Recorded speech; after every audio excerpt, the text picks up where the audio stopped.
This podcast contains strong language and adult situations. If that's not your thing, you've been warned.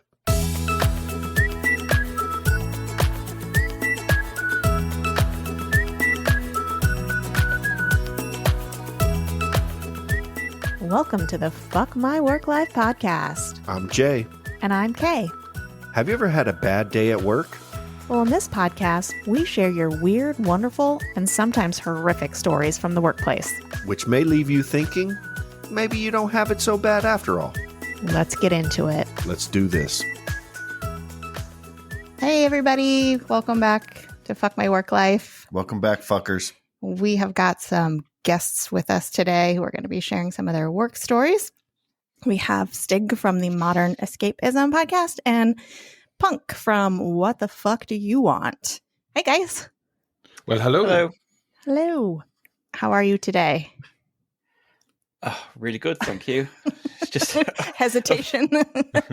just you obviously saw before the recording dealing with children, but other than that, all good. Yeah, I was at a 5-year-old's birthday party, so I'm kind of getting that mental switch where you're allowed to swear now. Mm-hmm. Yeah. So hopefully, if I forget to swear, please remind me. Yeah. I every time I'm around kids, I have a problem with that. Oh, I cannot censor. I can't switch it off. And then the parents are looking at me and their eyes are big and I'm like, oh yeah, little ears. Whoops. I guess the 4 cunts I just dropped on these little kids is probably not going to go well with. I that's the only one I've not dropped in front of our kids yet, to be fair. The ones I've slipped out. My dad used to answer the phone like that. I'll slip into the accent a bit more, but it was, hello, you mad old cunt. How are you? And I thought this was the response. I think it was a primary 1 school teacher asked me, little punk, how was your weekend? I was like, oh, it was grand, miss. How was yours, you mad old cunt? Couldn't work out. I had to sit outside the principal's office. That's amazing. But cunt has a different connotation over there, though, doesn't it? Like, here it's very harsh. Yeah, here it's like you're telling someone to go fuck their mother. If you call them cunt, it's like one of the worst things you can call someone here. That's why I love it so much, because it's like you drop it on someone and they're quiet for a couple seconds because they have to process what just happened. It seems more of a term of endearment there sometimes. Not always. Sometimes, not always. Or like maybe that's the wrong term. Like you call your good buddies cunts. Oh, yeah, cunt. I don't know. Yeah, but to be fair, most of our good buddies are cunts. Yeah. So it works both ways for that one. So why don't you guys tell us a little bit about your podcasts? So Stig, you go first. You work away. Well, you didn't go, so I thought I'd jump in. Oh, that's how it works. Nice. My podcast came before yours. First and worst. Yeah, true. So I'm from Modern Escapism and Punk. We're a weekly podcast every Thursday, and there's 5 of us on the show, and we each week we discuss what we've been up to that week, whether it's playing games or watching films, reading a book, or whatever we can find to kind of recommend to our listeners to go and experience themselves. And then we also have like a main topic of discussion every week. So it's usually centered around media. So we might talk about our favorite soundtracks from gaming or films, or our favorite TV jerks. We did Best Baddies. Punk was on an episode with us as well, and I completely forgot what our topic was. Can you? Was I on that? It Yes. was Super Natty Cat's pick, the superhero for the day. If you could be a hero for the day, who would you pick and why, that kind of thing. So every week we just come up with some random topic. Sometimes it's different. We might talk about tech or something like that. And so that's it, really. Every week we do that. We also have a spin-off podcast, which is a D&D player podcast called Two Dragons Dream of Scorched Sheep. So if you're super nerdy, we're already a nerdy podcast, but if you're really, really nerdy, you can come and listen to us do a Dungeons and Dragons podcast as well. Sounds cool. Mine? I get people on every week and I say, here, you, what the fuck do you want? And then they're like, this is what I fucking want. And it runs for about half an hour, or when I get bored. Yeah, his is much more streamlined than ours. A simple question: what the fuck do you want? I've been on a couple of times. It's good fun. It's very cathartic. Yes, it's great to have a soapbox just to complain about anything. Yeah. I've been listening to yours, Punk, I think, since it started, because I was just completely drawn in by the title. The name, yeah. Like, what the I'm fuck amazed do you want? any American tunes in and say, how do you understand this? I hear myself when I edit. I say, what the fuck am I on about? Like your accent or just what you're saying? Oh, in general. Accent doesn't help. Material, not great. I'll get the hang of it yet. Especially when there's you and the other two punks on. Oh, that's my favorite. Yeah. It took me a minute the first time that happened. I was like, wait a minute, he's talking to himself. Even people that know me, when they seen Deadbeat Punk was on an episode, I thought Deadbeat Punk hosted this. Yeah, so everyone go check out both those podcasts, Modern Escapism and What the Fuck Do You Want? What do you guys do for work? If you want to say, if you don't, that's okay.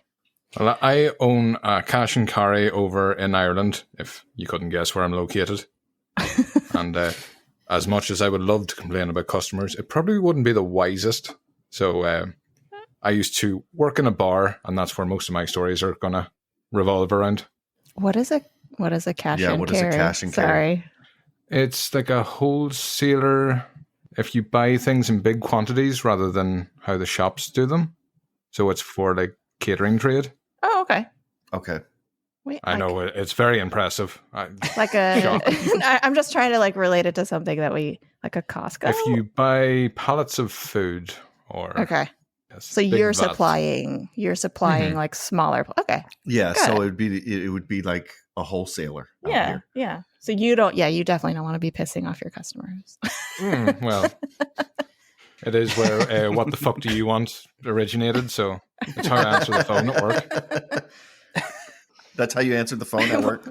Oh, yeah. What am I going to do? Sack myself? They say they want to speak to the manager, just put them onto the other version of you, just a slow down voice. Yeah. Myself, I'm a buyer, so I've kind of worked in purchasing for roughly 13, 14 years. Not really any specific industry, just different purchasing jobs. In between that, I've kind of had other jobs due to redundancies and the world market crashing and stuff like that. So it's not terribly exciting, but it's very varied every day. So keeps you busy every day at least. Good. So you like go out and purchase things to put in other stores or places? Yes. Sort of? So I've worked in construction, so buying construction materials to building things. My last job was buying chemicals for a company who made different chemical products, so like hand sanitizers or cleaners, or they did everything there actually. They did animal feed and stuff, so just anything that kind of needs purchasing. Yeah. And at night he dresses up as Batman and punches people. Yeah. Shh. I meant to know about that one. Secret identity away. So you guys both dealt with like kid stuff today, which for me I feel like it's enough of a reason to drink. Oh yes. Besides just, having to work and make a living. So we drink because we work. What are you guys drinking tonight? You go first this time, Punk. Oh, you're too kind, Stig. Such a gentleman. Thanks very much.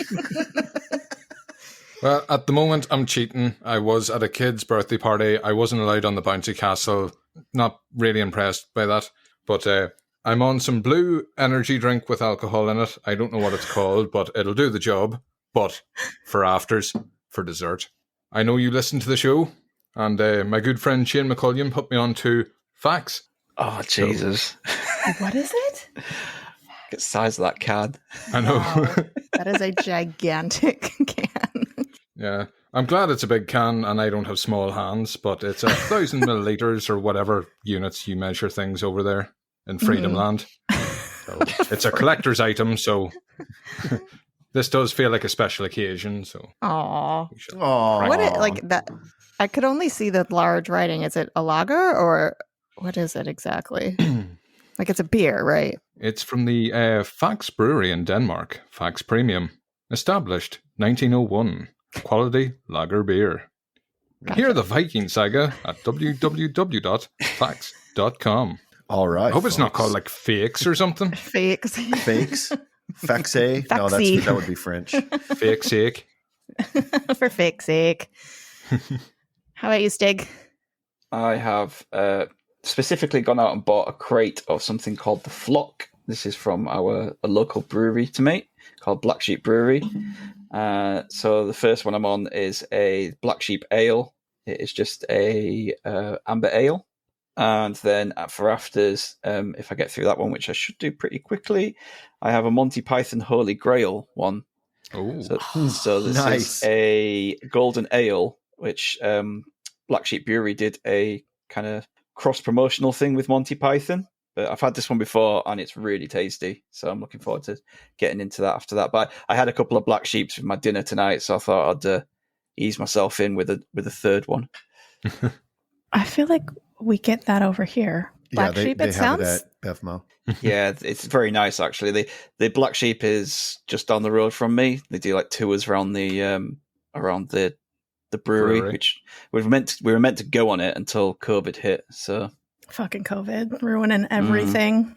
Yep. COVID's a whore. What are you drinking, Jay? I actually have it's from Belching Beaver Brewery, which is Local to us. just down the road. It is a peanut butter milk stout. It's pretty good. Is it very peanut buttery? Kinda. It's You have to drink it with a spoon. Yeah. no, it's actually pretty light. It's only 5.3. You would think it would be, stronger, but it's not that thick either. It's pretty mellow, pretty light. It's definitely more than like a Coors Light. So I won't be drinking a bunch of them. Jesus Christ. Stronger stuff into the top. I'm going to defend Coors Light. I like Coors Light. Oh, but you're I think English. you're the Yeah. first one. I don't see the problem with it. Sometimes when it's nice, refreshing drink when you just want something easy to drink. I plenty of times in the summer just sat in the back garden with that and just had it in the sun. It's perfectly I fine. will say it's a great beer if you just want to drive. Yeah. That's how Jay feels too. Yep. You can have a 12-pack and still drive somewhere. It's better than Bud Light anyway. Oh, Yeah, totally I can't agree. stand Bud Light. Light's gross. So I'm drinking an AleSmith at another local brewery, Mexican lager. It's called Sublime. I think that's the logo from like the band Sublime, but I'm not sure. I think so. It looks very similar, but it's a Mexican lager, 5.2% alcohol. Very light, very crisp balance, and easy drinking, like the can says. That's good. So that's We Drink Because We Work. If anyone wants to share what they're drinking, they can use the hashtag We Drink Because We Work. So we started a new segment.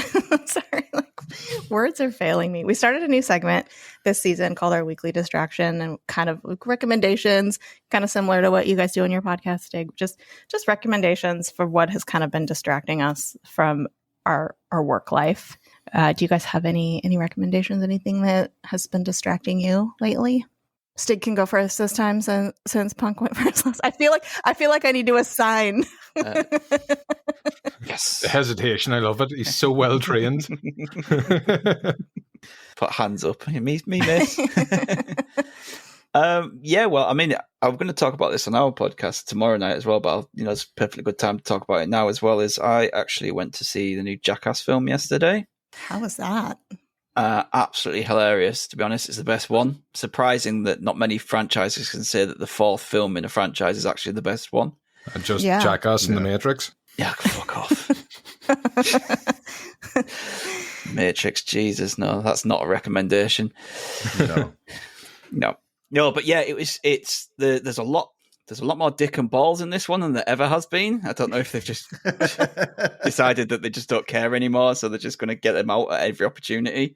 But I think it's kind of, I don't know whether it's just because they're a bit older now and it's a bit more endearing seeing them in their 40s and 50s going for all of this rather than when they were young and stupid. But yeah, I really enjoyed it. I laughed a hell of a lot. I actually injured myself playing rugby 3 months ago. I cracked my sternum.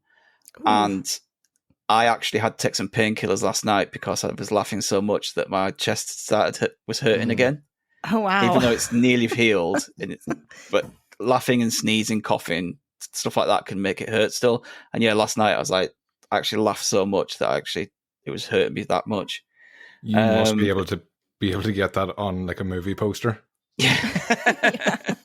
You'll laugh so much you'll need painkillers to go to sleep. Yeah, it's the typical Jackass things. They've got a few new guys in there now.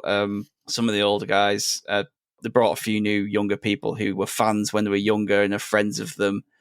So they were quite a welcoming addition. They kind of put them through the paces. It's your typical Jackass thing. If you liked it when you were younger, you'll like it still. I think it's. I've always liked it. I've always found it funny, and even I think this is like 10 years on since the third one. You might have thought I might have grown up and grown out of it, but that wasn't the case. Never. No. I still absolutely loved it. Absolutely howled all the way through, and it was just kind of fun seeing them back again and going for all that shit. How about you, Punk? Well, I'm feeling a bit warm, and I had a joke lined up, but seeing as the cameras are playing up, it probably won't work now. But oh, fuck you! What is that? I got a Secret Santa gift, and I just adore it. It's so me. Who the hell is that? It's Cliff Richard. So this is right. Cliff Richard is the original Punk. So for context, on our Christmas show this year for Modern Escapism, we did Secret Santa. Everyone else got really nice gifts. I came up last to open my gift, and I opened it, and inside was a Cliff Richard calendar. We don't know who Cliff Richard is. I have no idea. Who's Cliff Richard? He is a singer from the UK. When the millennium came up, he did the prayer song that he was trying to make number one. Oh, jeez. He's basically had like a number one in every decade for like 50 years or something. But the joke was basically that I got a really shit gift and I did not react well. Oh. I'm going to Google Cliff Richard right now. Christmas Time, Mistletoe and Wine. You ever heard that Christmas song before? No. I don't think he made his way over here. I'm sure I thought he was quite well known everywhere. But I thought Cliff was global. If we heard one of his songs, we'd be like, okay. True. He did the theme song to The Young Ones, which, everybody should watch. It's very British, that though, isn't it? It is, but it's brilliant. It's one of the few things the English did well. Is he kind of like Liberace? I'm seeing a picture of him in like a sequined blazer with a very bad wig on. I can't believe you wore that t-shirt. Yeah, he's just whining. He's just trying to wind me up. I love it. I'm going to wear this all the fucking time. It was only because I'm not ranting about it. Everyone else got really nice, thoughtful gifts, and I got a calendar of a 60s, 70s, and 80s pop star, which I've never said I liked before. I've never mentioned him on the podcast before. I said anything about him. I just got this crappy calendar. It was just like they forgot it was Secret Santa, and they went into the convenience store, and it was there at the register. That's what it felt like. Made for good content though, so it's fine. So your distraction is Cliff Richard. Oh, he is a distraction. That dreamy bastard. The worst thing about having him on a t-shirt is I can't stare at his face while I'm talking now. My distraction was going to be the Book of Boba Fett. Okay. I heard that turned into just basically like Mandalorian season 3. Yeah, it basically did. But it is amazing. I didn't hate it. I didn't love it up to that point. Once Mando came back in, I was all in. Shiny bastard. He's brilliant. But it's just straight. I sit on the middle of the fence because I've been talking to friends. One who thinks it's brilliant, loves it, can't wait to see how it finishes up. The other fucking detests it. They've character assassinated Boba. He had no character anyway. That's it. He was a fucking action figure. Yeah, that's it. I mean, as always, you should watch something. Don't listen to what other people say. It's your enjoyment at the end of the day. Yeah. I found it inoffensive, enjoyable. Way. And then I enjoyed reading all the horrible comments after. That's always the best part. Oh, yeah. Oh, we're gonna do a joint distraction this week, right? Oh, this is going to be saucy. in classic American style, our weekly distraction has been Survivor. Yeah. We've been watching old seasons of Survivor so we can just binge them and don't have to wait for the drama to just carry on. Yeah. We can just watch it unfold, and when that episode's over, go to the next one, and it's great. It's a fun show. Isn't it amazing? People can't be arsed watching things week to week anymore. Oh yeah. No. I want it all fucking now. Now. Yep. And then you finish it in a day, you're like, well, fuck, now what am I going to do? I've never watched Survivor, actually. Is it the one, do they just get dropped off somewhere and told to, survive? You're given a few tools or something. Is that one? Or No, that's there. What is that? Alone? Yeah, there's one called Alone where they do that, where they drop 4 or 5 different people off in different areas, and they just have to survive for whoever can hold out the longest. So you guys, you got some work stories for us? you could go, yeah, I'll let you go first this time. Well, will I go first, Stig? Shall I? Yeah, you go first. Will I tell a wee story? Yeah, he tells a nice work story. Gather round, boys and girls. Here we go. Well, I'll not talk about my current work because that probably wouldn't go well, seeing as I use it as a living. Right. Your manager's a cunt. So I'll talk about when I worked in a pub in Ireland, because we have pubs in Ireland. No. Yeah. You'll have to come over and visit the one pub in Ireland. The one pub.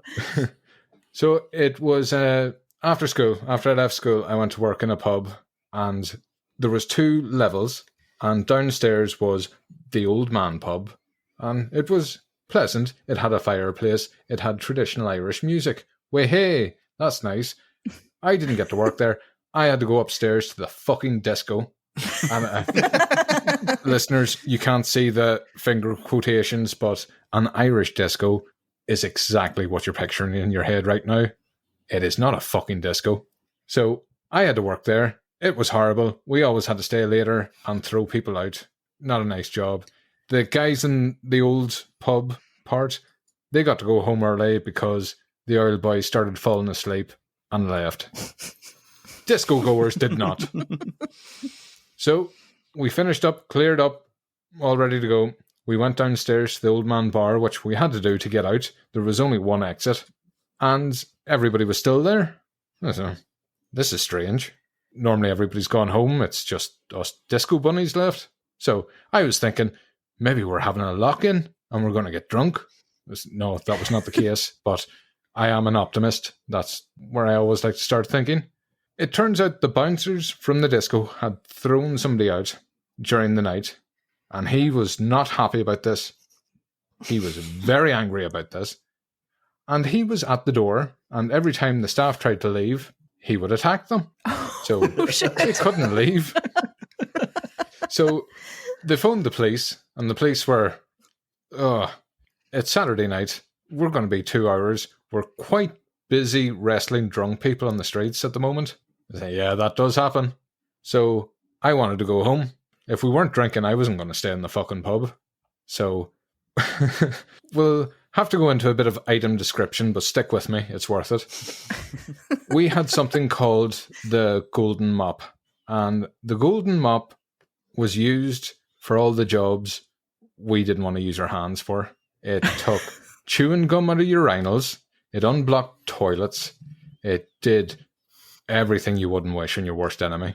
So it was kept in the back of the back of the back. It was like 5 plastic bags over it. This thing was forgotten about. Don't even look at the Golden Mop. It is revolting.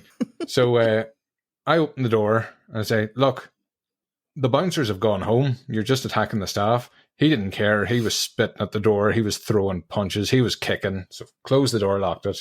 I say, right. So I went down and retrieved the Golden Mop. Oh, no. And removed it from its 5 plastic bags.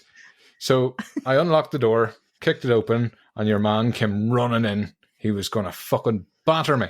And while his fists were out swinging, I put the Golden Mop out into his face. It was lovely. Dead center. Oh. Did it make kind of like a... It was the full wet slap. Just Oh, Couldn't have been better. If I'd practiced it for years, I couldn't have got a better arc on that mop. So I locked the door again. I put the golden mop back in its holdings of 5 plastic bags, locked it up, went back to the door. He was gone. Nice. The golden mop had defeated him. So Save the we all day. got out. We pulled the shutters down. We locked up the bar. You have to check all 5 doors. Yeah, it's secure. Let's go home. So I go to the car park where my car is, and there is Golden Mop Guy Oh no. sitting on a wall, crying. Oh. No taxis will give him a lift home because he smells fucking dreadful. And I was going, Punk, you've done that. You hit him with a mop. You're the reason he's sitting there on the wall crying. And I was like, well, that's what you get for being a cunt. And then I went home. The determination of that guy to like just wait all night to get someone. Do you know if the golden mop is still there, even though you don't work there? Is it still there? If anybody is visiting Northern Ireland, call into Charlie's Bar in Enniskillen and ask them about the golden mop.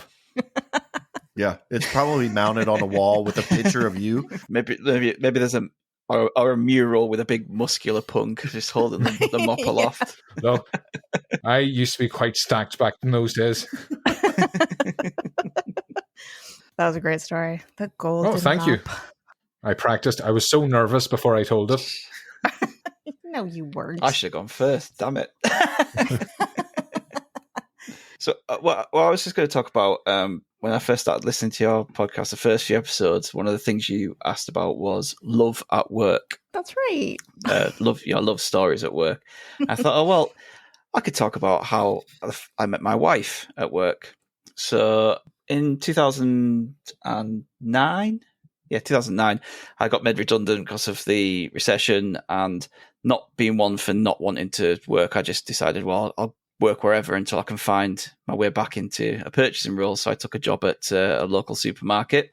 And whilst I was there, I used to work on the fresh produce section, and my now wife used to work in the deli counter, which was just to the side of where I worked. And her friend who worked with her had her boyfriend worked in my section.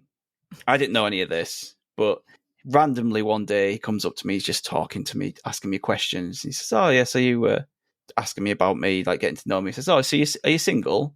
It's like, yeah. It's like, are you gay? It's like, okay. That would be my first question. Yeah. I was like, okay, where's this going? I was like, just questions, like literally comes out straight away. I was like, no, I'm not gay. He's like, okay, thanks. And then just walks off.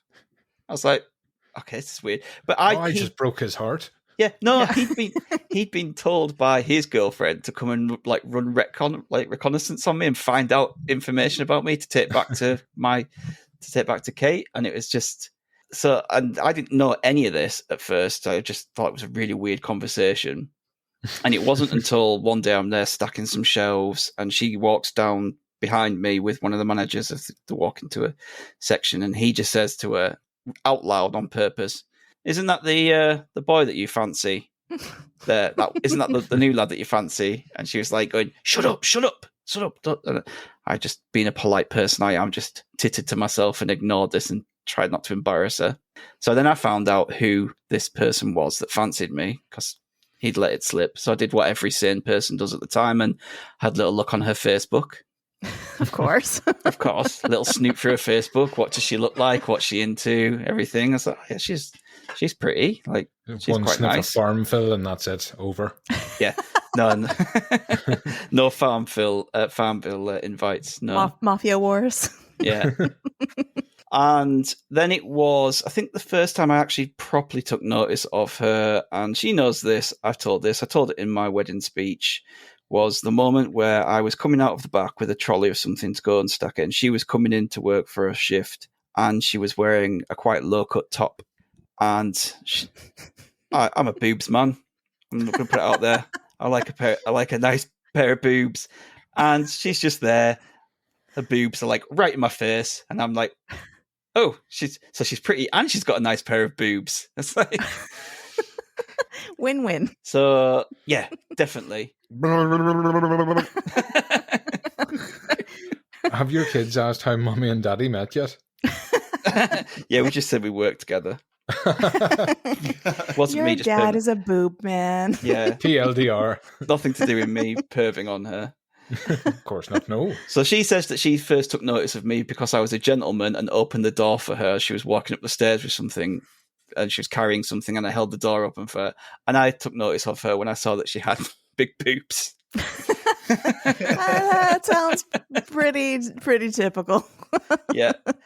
And then there was the one night, there was a work night out and I was at one of my friend's wedding dues. And when that finished, a couple of us said, should we go to the club? Because I knew they were there. I said, yeah, let's go to the club. There's a girl from work that I want to pull. So that's what I did. Went to the club, chatted to her for a bit. We kissed and then that's it. Went on a date the next night. And then here we are 13 years later. Aww. I love that. Aww. But that place was this place. So it was nice to obviously meet my wife there and everything, but that place has some embarrassing stories for me as well. There is, so the main one really is my wife loves this one. She says, make sure you tell this one because you're a fucking idiot. And it was hilarious watching you do it.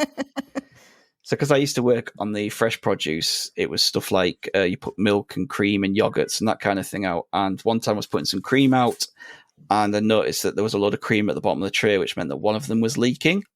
Mm-hmm. And I didn't know which one it was because the whole tray and all the cartons were covered in cream. So I cleaned them off and I was like, I can't figure out which one of this is leaking. So what I did to try and find this out was I held them above my head and squeezed them a little bit Oh, to God. see which one was dripping cream out. And I don't know what it's like over there, but over here, most cream packets are like a film that you just peel back off the top. Mhm. And as I was squeezing one, I squeezed it a bit too hard.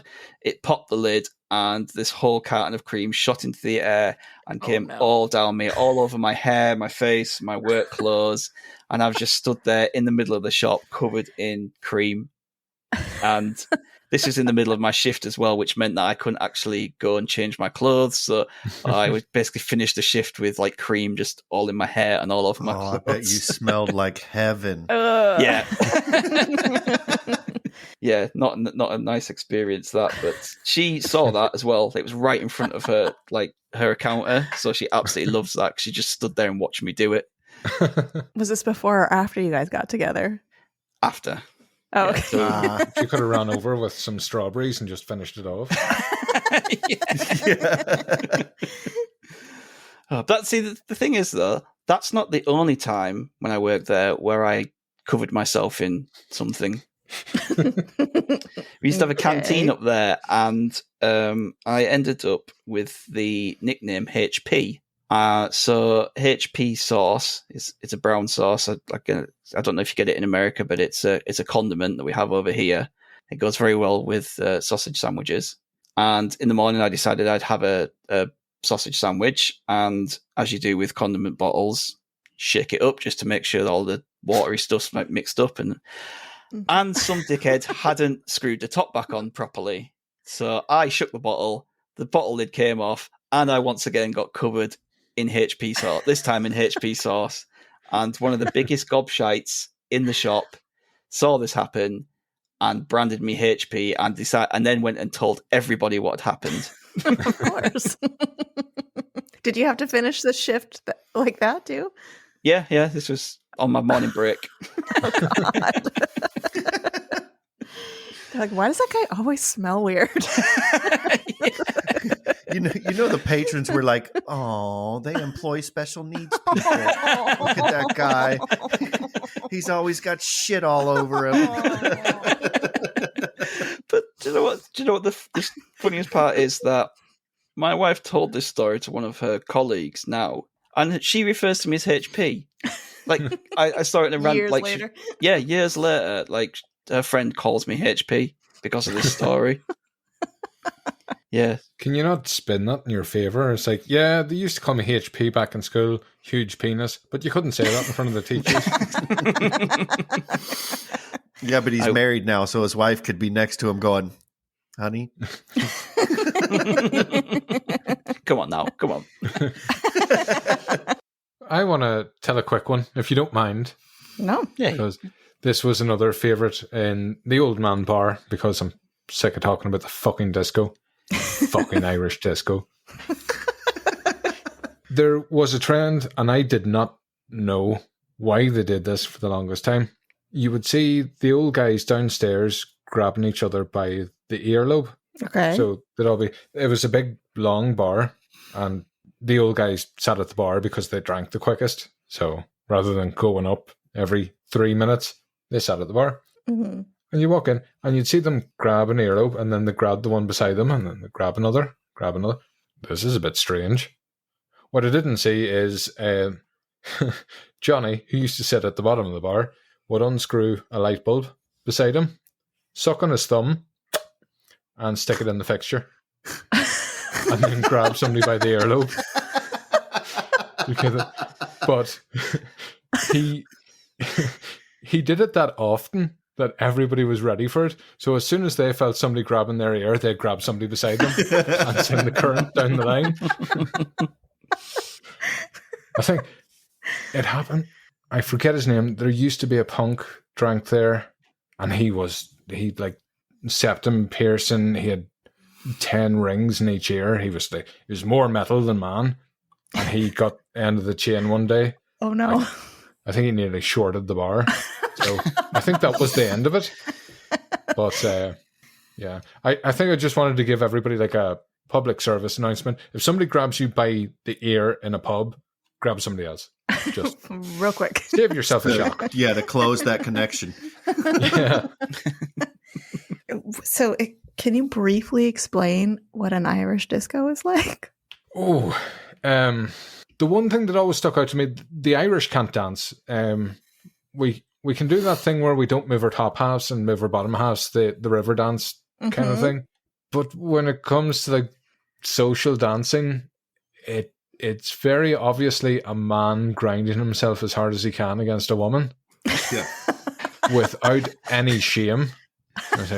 That's my go-to move. Yeah, that's what being stigged was before it changed definition. So you had that. The music. I mean, Katy Perry's I Kissed a Girl and I Liked It. We had that 5 times in one night and one remix. What was the other one? I've Got a Feeling. I can't deal with that fucking song. 10 times in one night. Songs. Yeah. Oh, motherfucker. I hope that DJ got run over. I wouldn't wish it on anyone, but You've caused PTSD, bringing back some PTSD here. Oh, I'm fucking furious. I'm going to find out where he lives and punch him. Tonight's gonna be or even good night. What was Gandam Style? Fucking oh God. Oh yeah, that fucking shit. And then you had big burly Irish farmers trying to do the dance. Oh, and Were they they had like, much rhythm as they did hygiene. Were they like the farmers here? We used to have we had a farmers' night at our local club, and it was just a sea of plaid shirts. It is the blue denim and brown shoes. Yeah, blue denim, brown shoes and plaid shirts. Like, so farmers are the same everywhere, I guess, because that's the farmer. You'd be outfit working here. away at the bar, you'd be stocking fridges, you'd be making sure the till's right. I've got ice, and you can just smell cow shit. And it's like, the farmers have landed. As they say, they'll be holding their pint of Guinness out of the disco, and the taps wouldn't be active all week. And Guinness, if it doesn't move every day, it turns to tar and will give you a case of the shits the next day. And the move was holding their pint of Guinness. Whenever the wee lassies went past, you give them a wink and raise the glass. Never worked, but it didn't stop them from trying. Oh, no. What's an American disco like? Oh, Jesus. Pricks. Fucking. I mean, it's full of pricks, usually. It's a meat market. I never got further than the bar when I went to like a dance club out here. I don't think we call them discos. No, they're just it's clubs, like clubs or whatever. Yeah. Dance clubs. I have a just have to put out the spoiler. I am from very rural Ireland. Still call it the discotheque. The discotheque. Yeah. For me and our friends, the older we got, the more you just went to the club and stood at the back bar, and then you kind of realised could have just stayed in one of the pubs and not paid the privilege to stand at the bar and pay over, expensive drinks. It is like, why am I here? Working bar, you see people going out every weekend, the same faces, and they don't enjoy it. They're just going out because that's what you do. It's the weekend. I have to go out. Oh, I've figured out that I can just go to the corner store and get beer. And if I want to feel like I'm at a bar, I'll stand at my fucking kitchen counter while I drink. And I feel like I'm at a bar. But we're going to start cracking up cans at the shop, talking to the cash keeper. Did you ever have to deal with anyone IDing them then, Punk? When you worked a lot, yeah. Yeah. Any bell ends kicking off? I don't want to. When you work in a bar in Ireland, you are also a bouncer, but you're not paid to be a bouncer. So, nothing but fighting. Like, I've plastic teeth up the front because I've had them knocked out in fights. It's it's not a fun working job. At the bar? Yeah, it's a small town too, so you get the same faces every weekend, and once you make an enemy for life. There are going to be people dancing on my grave because I wouldn't serve them. Why are you not serving me? Well, you just got sick and took a piss against the bar. I don't think you're fit enough for another drink. How very much dare you? Don't make me get the golden mob. On the flip side, though, if you become very friendly with the barmaids, you do get served quicker and get free drinks every now and again. So, as always, the message has always been nice to service staff. Yeah. Yes, it's amazing. I haven't worked at a bar. I imagine that's worse when alcohol is involved. But I have worked in fast food places, and people get real angry real quick when it comes to their food and drink. The public are fucking awful. You just be real nice. Don't upset anyone. But it is amazing. You could just say, thanks very much for that. Manners cost nothing. They can buy you everything. That person probably heard 5 thank yous in the whole day. Yeah. Yeah, like working at the supermarket is the only time I've had to work in a public-facing job. Luckily, I didn't have any altercations with any people kicking off in a supermarket. No, I did have one woman who tried to... You've still got all your front teeth? When I was working on the till, she came up and she tried to buy some tablets and some alcohol. And, first of all, you're only allowed to buy like 2 packets of tablets, like headache tablets. Yeah. But she wanted alcohol, and I asked her for ID. And her response was, I'm 25. I was like, That's yeah, great. but I need, that's fine, but I need to see ID. She's like, yeah, but and she just kept going, I'm 25. I was like, yeah, right, fine. If you show me some ID to prove you're 25, you can have the alcohol. She says, I haven't got my ID in me. And then she turned to this old couple behind her and went, can you buy this for me? Oh my God. And I was like, no, you can't ask somebody behind you to buy it for you. I'm still here.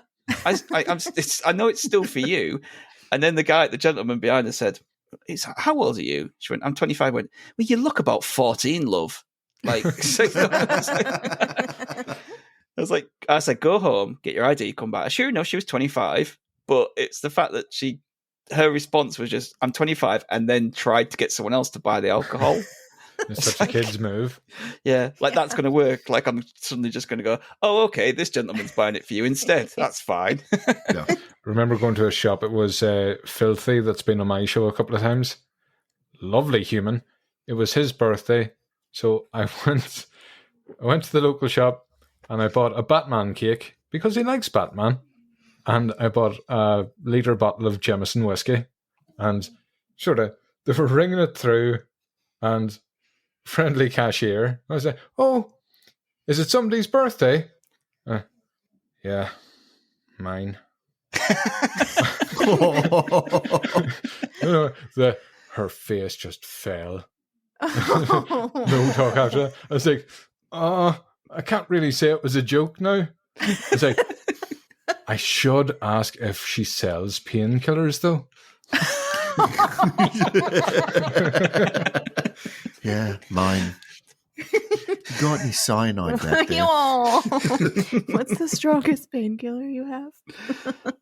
I hate being. I've been rude to someone once in the supermarket, and then I got home and felt so bad about it. I actually rang back up and I said, asked to speak to them, apologise to them. I was like, I just got back. I was like, that was a really dickish thing to do, and also realised when I did get home that it wasn't their fault. It was me that had fucked up. Oops. So that made me feel even worse. Yeah. I accused them of like scanning something that they hadn't, and then I found it in like a different bag. My favourite at the moment, I had a sales rep, and you may tell by looking at me at the moment, I haven't been able to get to the barber since lockdown because I work silly hours. And yeah, I've somewhat a hippie-esque look going on at the moment, but I got a sales rep coming in, and I want to speak to the owner. I was like, oh, owner's busy. Oh, have you got their number? I was like, oh yeah, I think I've got their number here somewhere. So give them the business card with my number on it. They phoned it. My phone rang. Like, yeah, fuck off.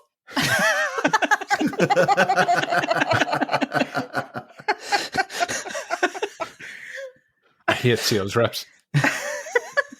Fuck off.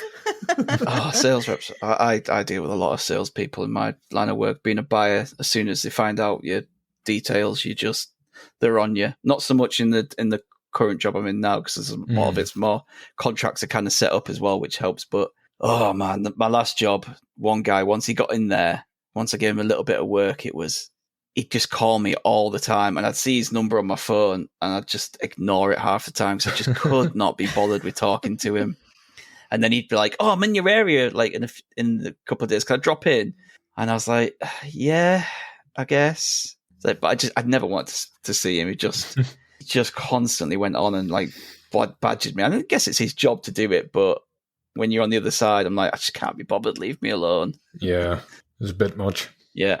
Do you ever wonder, like, I've talked to people before and they're like, "Hey, you want to get together? We'll have a beer or something." I'm like, and I can tell that I'm not faking it well enough, and I can tell that they can tell, and it's like, I think I can, I might be busy, but I might not, which is just like a really nice way of saying, no, I don't want to fucking see you. What do you think? They have to feel that over the phone. They have to feel that. Yeah. Do they think they just do you think they just cry every night? No, just like bury it. They bury it. Well, I'm committed now. I asked if he wanted to get a beer. I can tell he doesn't, but he said he would. How the fuck do you sleep at night knowing you made me go get a beer with you when you knew I didn't want to have a fucking beer with you? How do you sleep? You piece of shit. Wow. But that's the situation where you go out and I say, well, have you ever tried Aftershock? Yeah. Yeah. Sorry, but you're getting Aftershock. fuckered tonight. Oh, what happened to your sales rep? We found him naked. I'm going to be running down the expressway with my fucking clothes off tonight. And you're going to be right next to me. This is what getting a beer with me is going to cost you. I did have one of our reps for a company that we used to use, and yeah, he was like, "Oh yeah, like I really liked like our time working with you and everything. Like we got on really well and everything." I was like, "We should go for a beer sometime."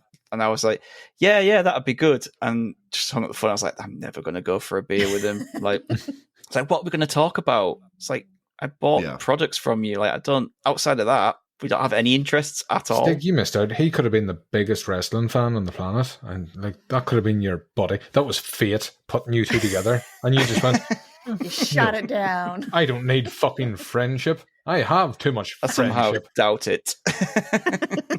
Yeah, I do get that. I do get in my line of work over the years, some of them trying to be a bit too friendly.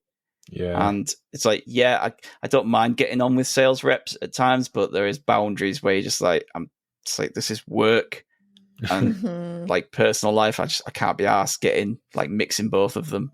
Plus, like all sales reps just mean the product's gone up 20%. if there wasn't a sales rep, the product would be cheaper. Right. Because they have to cover the price of them. Mm-hmm. Because company cars don't come cheap. Luckily, that's probably the main selling point of what we do is we it's so are great. not customer or client facing. We just have to deal with the other assholes we work with. Yeah. I do love going to a place and looking up the TripAdvisor for the 1-star reviews. It's normally never because the business is bad. It's just because they've had arsehole customers. Yeah. Yeah. I went to a burger joint in Dublin, and one of the 1-star reviews was, I ordered sliders and they sent out these tiny burgers.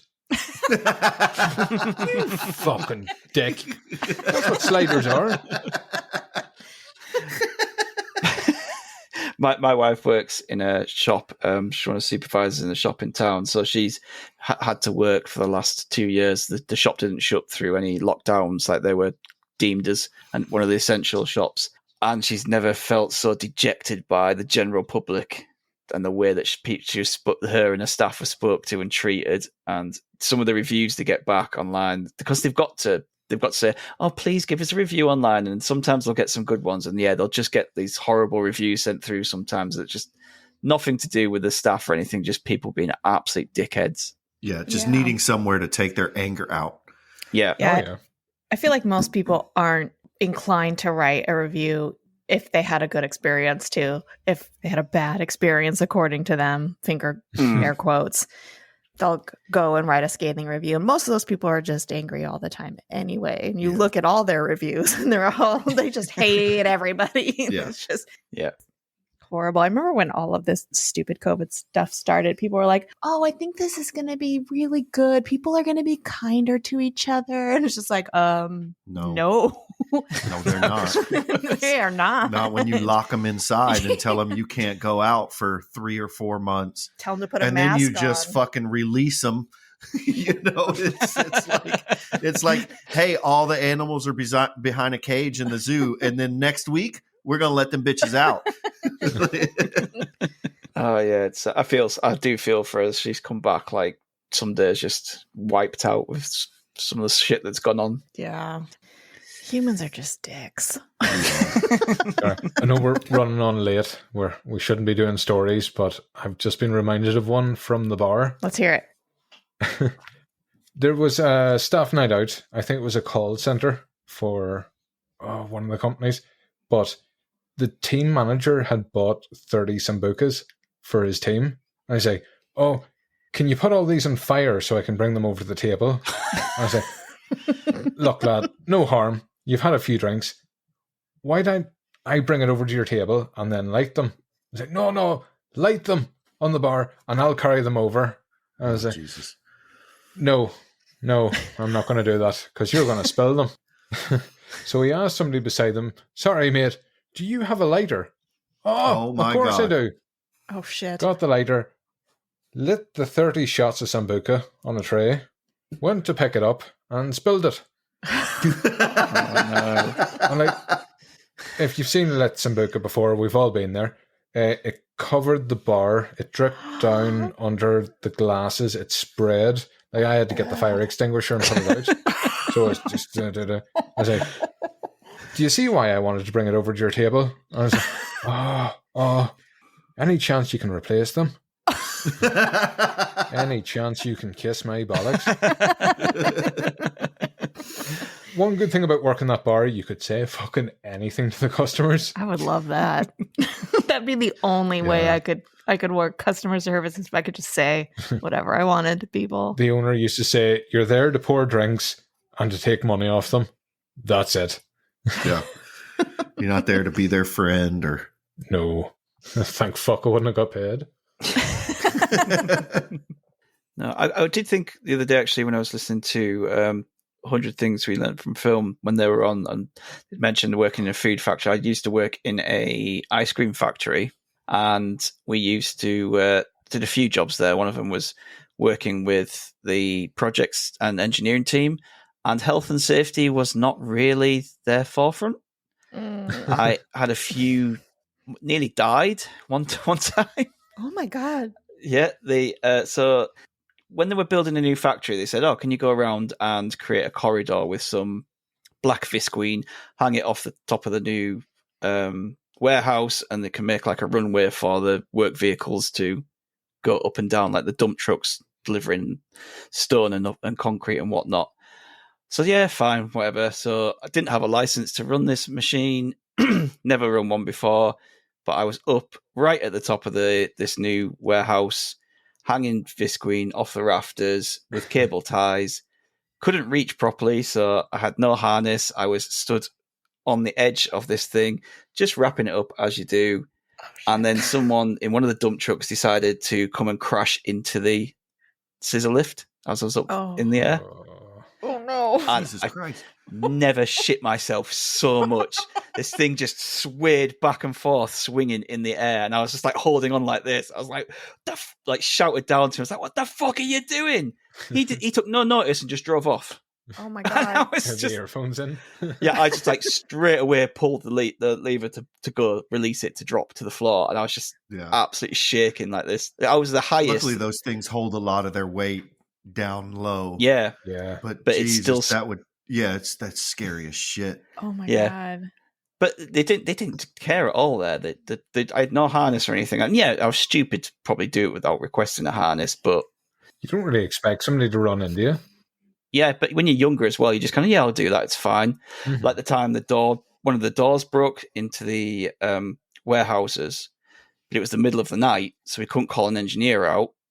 But we had to get this door open because it feeds the ingredients into the factory. If you can't get into this warehouse, the factory stops. So to fix the chain, I stood on a pallet on a forklift, and they just lifted me high into the air, and I just sorted out this chain. And again, no harness, not strapped in. They didn't care. I was driving a forklift around, which I didn't have a license for. I had a forklift license, but just not for the big one. But they were just like, yeah, just pick it up with the big one, drive it around, it's fine. Just didn't care at all. Although the good thing was that we did get to eat big blocks of chocolate, because we used to get vats of dairy milk in. And before it was mixed with palm oil, it was just pure chocolate, pure dairy milk chocolate. So what you do is get like a big tub of ice cream, like a empty tub of ice cream, dip it into the vat of chocolate, go put it in one of the fridges and let it solidify, and you just have a huge, massive bar of dairy milk chocolate that you can just chip away at and eat. So there were some perks. Is this factory still around? Oh yeah, it's like one of the biggest ice cream factories in Europe. Oh wow. Oh yeah. Yeah. Well, hopefully they've adopted some safety since then. You'd hope so. Well, there's a lot of these places where that kind of shit goes on, even though they like want you to be safe and they want you to follow the rules. You've always got those workers that are like, dude, fuck it. Just put me on the forklift. We'll get a pallet, lift me up, and I'll fix this shit. Like, why are we going to wait 2 days for a person to come out and do this the safe way when you can give me a Phillips screwdriver in 10 minutes and I can do it? Well, that's the J way. Yeah. Oh, that's what I would do. Yeah. I used to moments. be a forklift driver at like a furniture place, right? At a furniture place, and also at a junkyard, like a auto salvage yard. And the shit we used to get away with, like the shit we used to get away with those. We used to. So this was in Las Vegas, and our salvage lot was huge, like the biggest one in Las Vegas, and it was all gravel. Like the cars were stacked in gravel, and we would get on these fucking forklifts and race each other down the aisles. And like we would make it, if we didn't have anything to do, like any parts to pull or anything, we would make a track out of the different aisles and we would race each other on these forklifts. And the big ones, we wouldn't do it because they're fucking huge and they're just not fast enough. Yeah. But the smaller forklifts where we would just go and like lift up a car so we could get shit out from underneath it, those things were, they went like 15 miles an hour. And when you're racing someone, it doesn't matter if you're both going 5, it's fun. It's fun. And like you hit those things and there's no toppling those things over unless you like fall down a hill. But if you're just on flat land on gravel and you crank it around a corner, they just slide. Yeah. And we would slide around those corners and like race each other. And we could only go for 10 minutes before one of the managers was on the walkie-talkies like, hey, you fuck offs, stop that shit. You're going to fucking hit a car and ruin it. And it's like, well, I mean, it's in the junkyard. It's a junkyard. So who gives a fuck? I did have to go down and stop a forklift race at work. And I was never more disgusted with myself. Yeah, my forklift. Especially when you used to do it as a teenager, but when it was somebody else's, I was like, yeah, if somebody dies in your yard, your insurance premiums go up. Yeah. You don't need that. What about... It sucks when you have to think about that kind of stuff. It really does. Damn it. I nearly had a cry afterwards to say, yeah, you're not a punk anymore. You're the man now. What about a pump truck race? Do you do them? We actually have electric pallet trucks. Yeah. That's the race. There's 3 of them. They are the vehicle of choice at the moment. Used to ride around on the little pump pallet trucks, the little pump up ones, and you could ride it around like a little scooter. So you push along with your foot, and then you drive. You just let it go. Yeah. Yeah, there's electric one of those now. They are fun. I have to get you over, Stig. You need to go on it. Although, actually, I've just thought at the ice cream factory, I did once drive the forklift right into a barrel of raspberry sauce in the middle of one of the fridges. And I didn't realize, and I pulled it out and it just went everywhere. Oh, shit. And that was a nice 3 hours that someone had to spend taking all the other barrels out of the fridge to clean the floor. Middle of it just to scare everyone. Yeah. To be fair, though, that fridge that they kept them in was shit. It wasn't designed for storage. Oh, that's it. Blame the fridge. It is. You could hardly move in there. So when I just put my foot down and went straight into a barrel, it's the fridge's fault. The ergonomics of the building. It's not my fault. Fridge. But that's me. That is it. You just like to spill things everywhere. I am found that out about you. Accident prone. It's ridiculous. Leaky Stig. Yeah. No, actually, I just remembered another one from Morrison's. Another embarrassing one where I split my trousers. That was fun. We had to wear Morrison's. They liked you to dress in like a greengrocer, so you have to wear an apron. So it gives you the impression of this is kind of like a local shop rather than it just being like local people. Yeah, even though it's a supermarket chain, they want you to kind of look the part. And yeah, I had to wear my apron around me like a skirt until my dad could come and bring me some spare trousers because I'd bent down to pick some bread up and just literally from ass to balls just ripped my trousers. The dangers of having a muscular arse. Yes, yeah. Let's put it down to that. Right. One story and then I'm done because it's not a work story, but Stig's creamy story reminds me of this. It was Valentine's Day and I actually got out of work early for a change. So I hadn't planned it, but because I got the day to myself, it's like, why don't you cook a slap-up meal? I was like, go round and pick up all the nice things. But I went into the shop and I didn't have a trolley or a basket. And the idea only hit me when I was like halfway through. So I loaded up my arms. So carrying. The last thing I picked up was cream. So I had cream sitting on the top of this pile on my arm. Oh, God. Making my way to the tills. And I say, I forgot to buy fucking mushrooms. I'll go get mushrooms. So, bent down to get mushrooms and the cream fell. It tipped from the top of the pile and I went down. Now, anybody that's worked in a bar has this reaction. It's normally with pint glasses. If a pint glass falls, you throw your foot out. It hits your foot, then it hits the ground. It doesn't break. I tried to do that with a full pot of cream. I put the foot out, hit the cream, burst open. splattered. Now, it didn't hit me.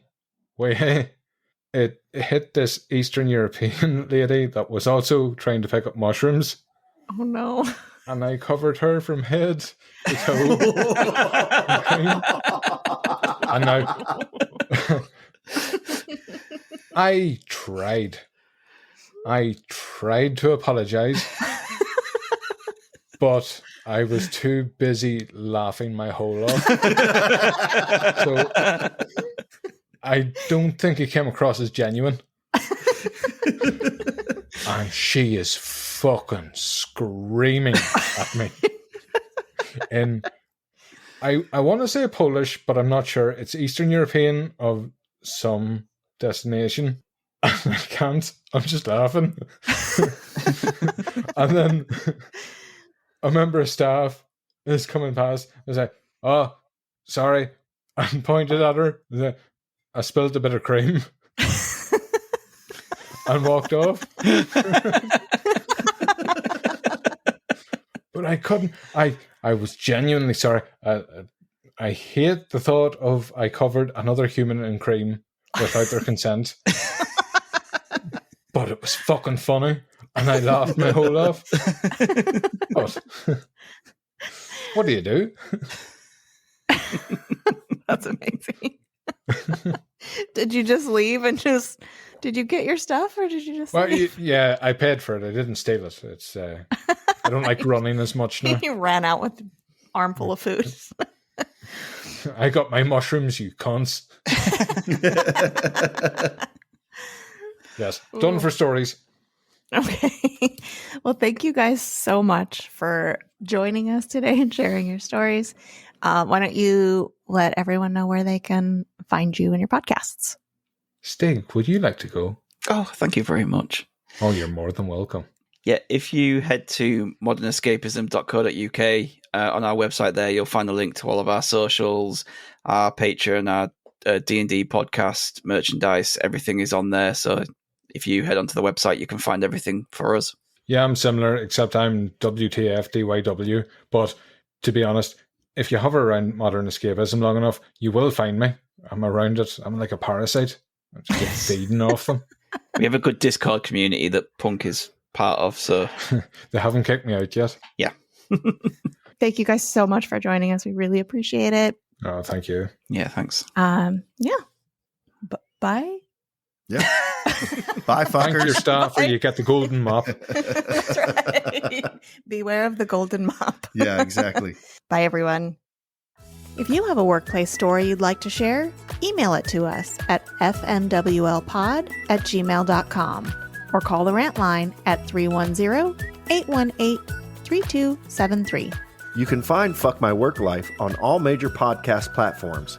If you like our podcast, please consider giving us a 5-star rating on Apple, Spotify, Good Pods, or Podchaser. If you'd like to become a patron, check out our Patreon, where you can get access to all kinds of fun perks like swag, bonus content, and virtual happy hours. And of course, please remember to support indie podcasts. They're working hard to provide amazing content for you. Yeah, man. Yeah, man. Until next week. Bye, fuckers.